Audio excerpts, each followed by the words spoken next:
Okay, we ended up having quite the ending to the Ravens-Browns game. Let's pause right here to talk about it. So, you see it's a tie game. The Ravens have been trailing for most of this game, but they recently tied it and have the ball, around the 35-yard line, could decide for a 52-yard field goal. Instead, they run their tush-push type play with Mark Andrews instead of Lamar Jackson. Don't want their quarterback in the middle of that whole scrum. Well, last week we saw them kind of run a play off of that where they pitched the ball back to Lamar Jackson, who's lined up as a running back, essentially. He picked up the first down. Well, here, Mark Andrews is going to fake as though he's doing that. Instead, he keeps the ball himself. No one there. Mark Andrews gets all the way into the end zone for a go-ahead touchdown. Now it's a 7-point lead, and you have Shedeur Sanders trying to see if he can make anything happen. Again, for Shedeur Sanders, this just has not been a great start to the game for him, start for his career, I should say, and you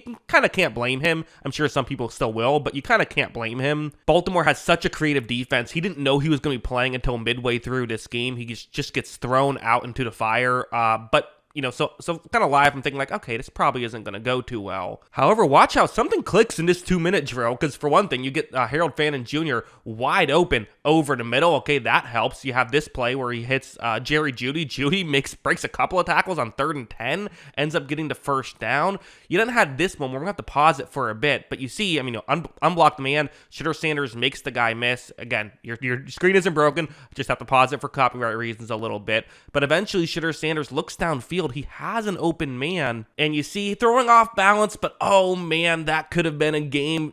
Well, probably not. You probably go for 2, right? So I'm not tying touchdown, but you probably, I think if you're the Browns, you see if you can pull off the upset and go for 2 in that situation. But nonetheless, had a chance to put yourself in that situation. And then on 3rd and 5, this play almost worked. It was a one-on-one matchup, not a bad ball by Sanders, just giving his receiver a chance. That one can't quite convert, so now you're going to have the 4th down and 5. Game isn't fully on the line. Well, let me clarify what I mean.